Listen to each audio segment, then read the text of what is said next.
Section 1. You'll hear two teachers discussing arrangements for a goodbye party for a colleague.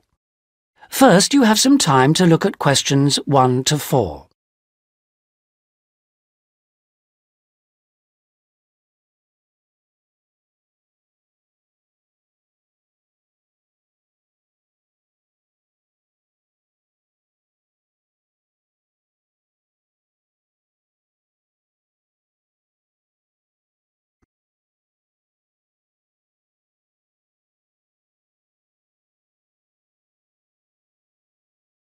Listen carefully and answer questions 1 to 4. Hi, Tony. Thanks ever so much for coming.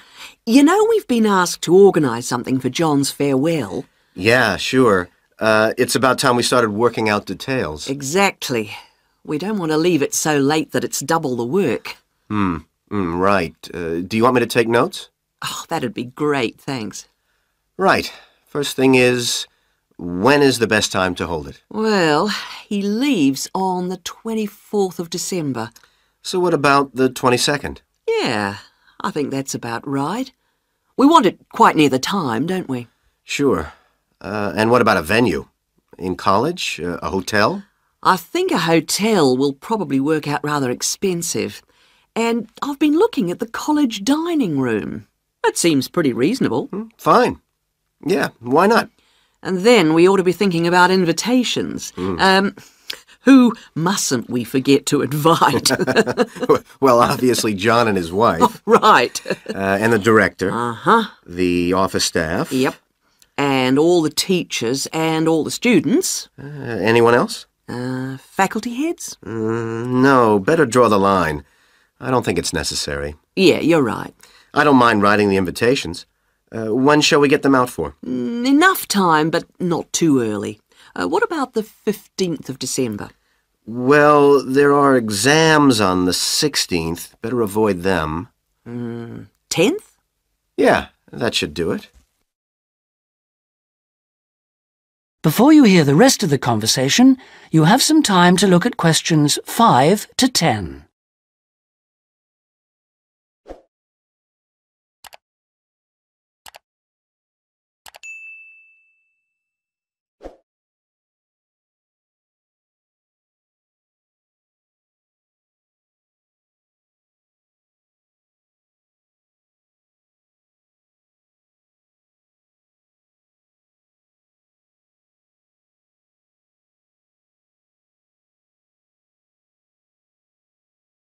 Now listen and answer questions 5 to 10. So, what does that leave? Oh, yes, a present. Would you mind doing that? No, not at all. We usually go round with an envelope during coffee break, don't we? Yeah, coffee break's always the best time, because people have got their money handy. Yeah, exactly. Do we suggest an amount, or does it seem a bit unfair? No, I think people welcome it. We suggested $6 last time. Is that okay? Yeah, plenty, I would have thought, which should leave us with about $90. Have you any ideas for presents? Well, I've been having a little think. I thought, he loves music. Yeah, and books. So I thought I'd check on prices for, perhaps CD players? Yeah, that's a good idea. And also I thought maybe, a set of dictionaries. I heard him say he needed a good one. The other thing he was saying last week was that his computer printer had broken. No, I'd be really frightened about getting the wrong type. Okay, yeah. The other thing is something for the home. Jill suggested a coffee maker. Oh, yeah. I'll certainly find out what they cost. Okay. Have you got all that down? Yes. Now, we need to think a little more about the money. I know we've got a set amount from the social fund. Right. What does that cover? It's meant to cover the cost of the room. Yeah. And a certain amount for food. And also drinks? Oh, yeah, certainly. But will it be enough? What we've done in the past is to ask guests to bring some snacks. Right. We don't ask them to bring more drinks because we figure that should come from the social fund. Okay. Anything else for the guests to bring? Well, some music, because there'll be a tape deck there in the room and we can have some dancing later on. Anything else? Well, it's just a thought, but a couple of years ago we had a really good party where we set up, some simple games. Yeah, great. Wasn't it based on photos from the students and teachers? That's right. So we should ask the guests to bring photos. Okay, I'll put it on the invitations. Now, the last thing is, who shall we ask to do the speech? Don't you think it might be nice to have one of the students? Well, then the student leader? Yeah, much better than the director giving speeches again. Okay, then I'll ask her. Lovely. So, is that all? It looks like it. Great. Oh, thanks ever so much. That is the end of section 1. You now have half a minute to check your answers.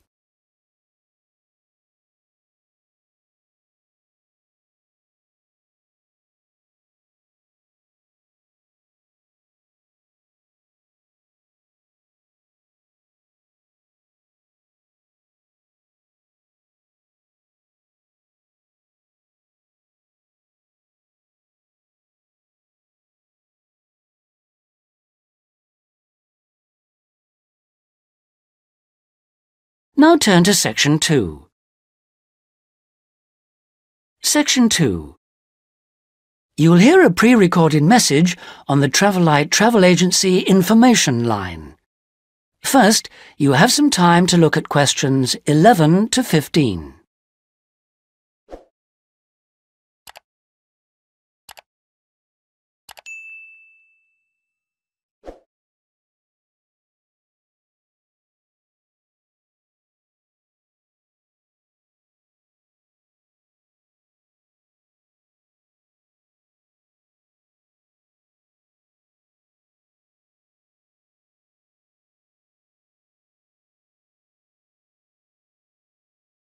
Now listen carefully and answer questions 11 to 15. Thank you for calling the free Travelite Travel Agency information line. You will not be charged for this call. In order to deal with all calls effectively, we offer you a number of options. Please listen carefully and press your required number at the appropriate time or dial a new number. If you want to hear about special offers, please press 1. If you want to hear our latest price lists, please press 2. If you want to make a complaint, please press 3. If you want information about our new walking holidays, please press 4 now. Thank you for calling our Travelite Walking Holidays line. We have been offering a wide variety of walking holidays to suit all tastes for just 3 years, but already we have won 2 awards for excellence in this field. We offer guided walking tours to suit the discerning traveller in 12 different centres throughout the whole of Western Europe. We are planning to open our first centre outside this area in the coming year, so watch out for developments. But the pride of Travelite is the level of guidance and support we offer on our walks. All are planned in detail by our highly trained guides who all work in a variety of different Travelite locations, so we can guarantee standards. Each day we offer 3 separate walks catering for all skills and fitness levels. We also pride ourselves on our friendly service, particularly important for the increasing numbers of people who choose to holiday alone. Unlike almost all travel operators who happily charge large supplements for single rooms, we guarantee that no single client will pay more, even when only double rooms are available for them. And the day doesn't end with the return to base. After our dinner at communal tables designed to make all our guests feel part of a family atmosphere, Entertainment is laid on nearly every night with tour leaders on hand to organise lectures, games, quizzes and respond to any special request from guests. Before you hear the rest of the message, you have some time to look at questions 16 to 20.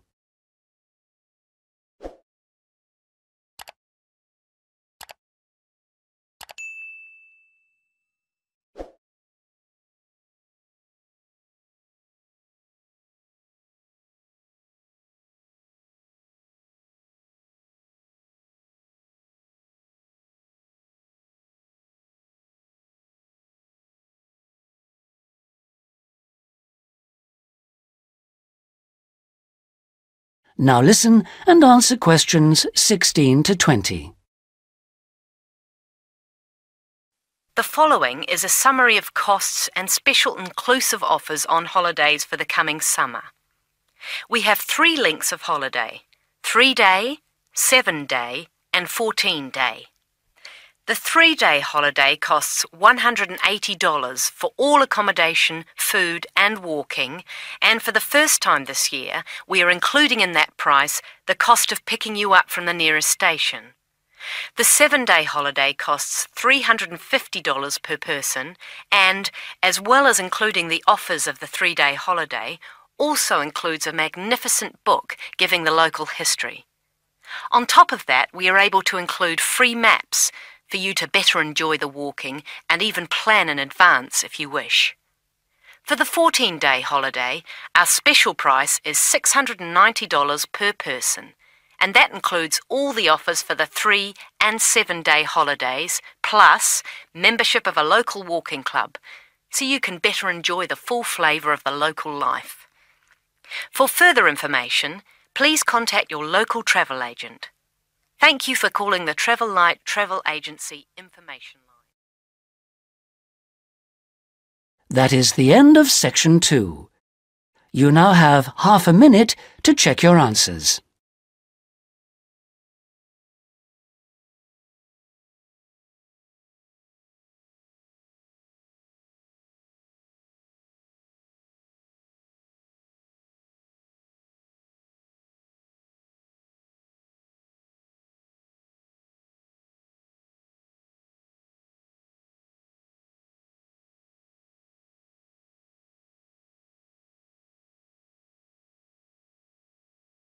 Now turn to Section 3. Section 3. You will hear a conversation between 2 students who are studying to be teachers, talking about science experiments.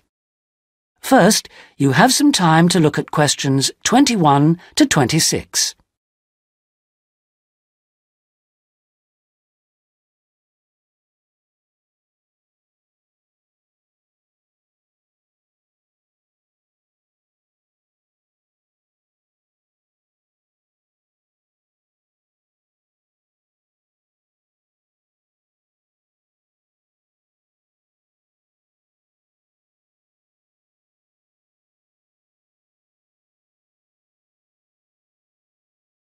Now listen carefully and answer questions 21 to 26. Hi, Sue. Hi, Mike. So what happened to you last week? Oh, I was sick with the flu.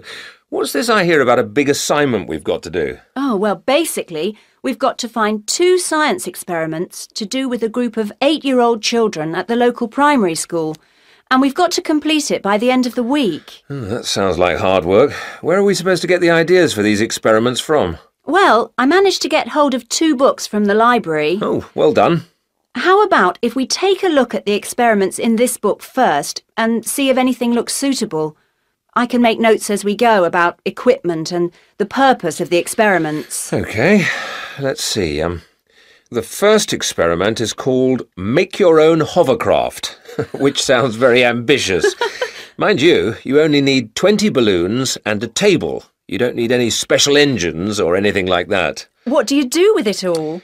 You blow up the balloons and you balance the table on them, upside down, of course, and the kids get to ride around on it. You know, the other kids sort of push them around the room. The main purpose is to show how hovercrafts work and how things hover around on just a cushion of air. OK, that doesn't sound too bad. OK, ready for number 2? Mm-hmm. Now, this one is called Unusual Measures of Lengths, and you basically use lots of paper clips. The kids go around the class measuring things, you know, how long the desk is and that sort of thing, and then they all compare their answers. And basically, because not all paper clips are the same lengths, they should come up with some strange answers. It's supposed to demonstrate the importance of having fixed units of measurement. Yeah, that's not bad. OK, now for number 3, you need rock salt or copper sulphate. Oh, I'm not sure about that. Well, just put down the rock salt then. Apart from that, you only need a jar of water. And basically you dissolve lots of salt into the water and watch the crystals form. So it basically teaches the kids about growing crystals. Yeah, I suppose it would be nice to grow something. Let's move on and have a look at number 4. OK, this one is called Spinning Colour Wheel. It looks like you get some cardboard and draw a circle on it, divide it into 6 equal segments and colour each one in using different colours, then you thread a piece of string through the middle. So we'd need some string as well. Yes, sorry, and you spin the wheel around, and if you can get it spinning fast enough, hopefully the colours all merge and show up as white. Oh, I didn't know that. What's the principle behind it? Well, it's pretty elementary physics, really. It teaches them about how white light or ordinary light is made up. Well, that doesn't sound too bad. Now, there's only one more left in this book, isn't there? What does that one say? Well, it's another one where they'd get to make something. Sounds very interesting. You need quite a lot of equipment, actually. A hand drill, an old record, a pin or needle, some paper and a bolt. Go on. What do they have to do? Well, they basically make a record player. The main idea is to teach them about recording sound, but hopefully they'd also see that you need motion and an amplifier to make the sound heard. OK, well, it does sound interesting. Shall we go through all of those again and decide if any of them are going to be suitable? Before you hear the rest of the conversation, you have some time to look at questions 27 to 30.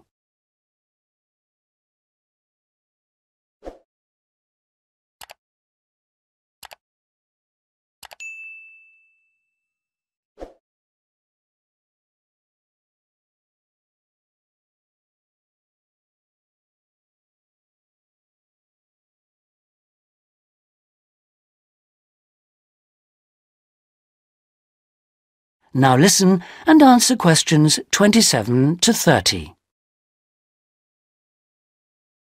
Right, number 1. I thought this one sounded nice. There'd be lots of activity, and it doesn't need too much in the way of equipment. Yes, that's true, but don't you think it's a bit risky to get a group of 8-year-olds pushing each other around a classroom like that?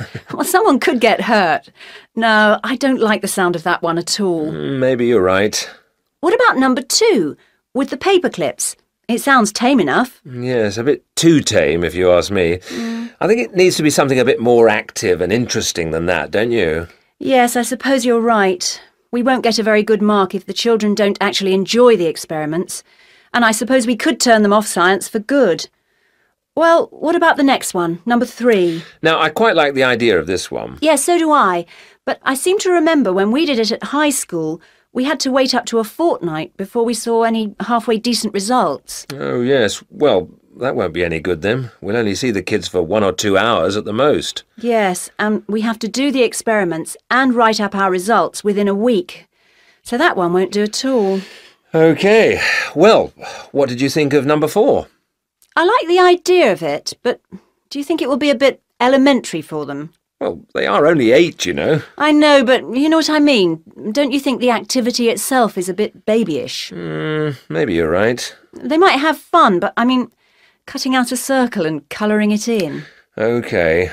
Well, what about number 5? I thought this one sounded a bit too good to be true. Great equipment. Yeah. But don't you think it's a bit ambitious for this age group? I mean, I don't want to start off something and then have to abandon it if they just can't cope with it. I could see us ending up doing just about all of the work for them. I guess you're right. Oh well, maybe we could store that idea away for later. Yep. Let's hope this second book has something better. That is the end of section 3. You now have half a minute to check your answers.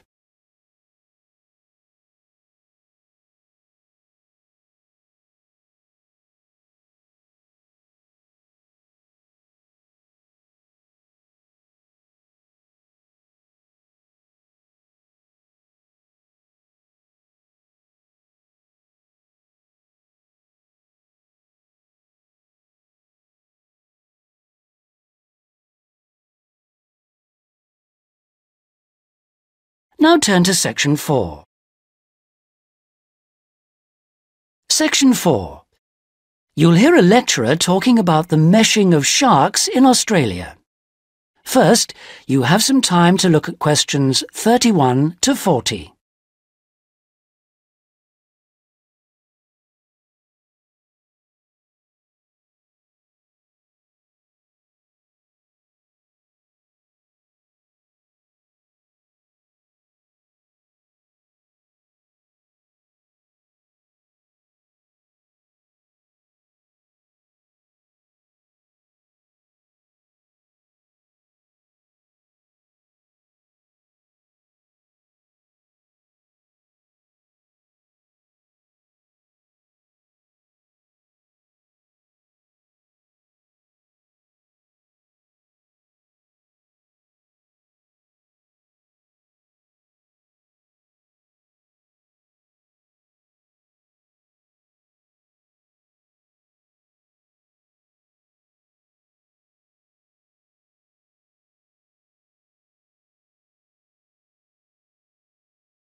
Now listen carefully and answer questions 31 to 40. Today we're going to look at one of my favourite fish, the shark. As you know, sharks have a reputation for being very dangerous creatures, capable of injuring or killing humans. And I'd like to talk about sharks in Australia. Sharks are rather large fish, often growing to over 10 metres, and the longest sharks caught in Australia have reached 16 metres. Sharks vary in weight with size and breed, of course, but the heaviest shark caught in Australia was a white pointer. That weighed 795 kilograms. Quite a size. Sharks have a different structure to most fish. Instead of a skeleton made of bone, they have a tough, elastic skeleton of cartilage. Unlike bone, this firm, pliable material is rather like your nose and allows the shark to bend easily as it swims. The shark's skin isn't covered with scales like other fish. Instead, the skin's covered with barbs, giving it a rough texture like sandpaper. As you know, sharks are very quick swimmers. This is made possible by their fins, one set at the side and another set underneath the body, and the tail also helps the shark move forward quickly. Unlike other fish, sharks have to keep swimming if they want to stay at a particular depth, and they rarely swim at the surface. Mostly they swim at the bottom of the ocean, scavenging and picking up food that's lying on the ocean floor. While most other animals, including fish, hunt their prey by means of their eyesight, sharks hunt essentially by smell. They have a very acute sense of smell and can sense the presence of food long before they can see it.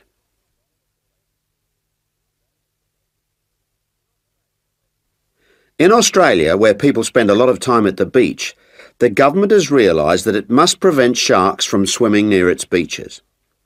As a result, they've introduced a beach netting program. Beach netting, or meshing, involves setting large nets parallel to the shore. This means that the nets on New South Wales beaches are set on one day and then lifted and taken out to sea on the next day. When shark netting first began in 1939, only the Sydney metropolitan beaches were meshed. These beaches were chosen because beaches near the city are usually the most crowded with swimmers. 10 years later, in 1949, systematic meshing was extended to include the beaches to the south of Sydney. As a result of the general success of the program in Sydney, shark meshing was introduced to the state of Queensland around 1970. The New Zealand authorities also looked at it, but considered meshing uneconomical, as did Tahiti in the Pacific. At around the same time, South Africa introduced meshing to some of its most popular swimming beaches. When meshing began, approximately 1,500 sharks were caught in the first year. However, this declined in the years that followed, and since that time the average annual catch has been only about 150 a year. The majority of sharks are caught during the warmest months, from November to February, when sharks are most active, and when both the air and the ocean are at their maximum temperature. Despite quite large catches, some people believe that shark meshing is not the best way to catch sharks. It's not that they think sharks are afraid of nets or because they eat holes in them, because neither of these is true. But meshing does appear to be less effective than some other methods, especially when there are big seas with high rolling waves and strong currents, and anything that lets the sand move. The sand that's holding the nets down. When this moves, the nets will also become less effective. That is the end of section 4. You now have half a minute to check your answers.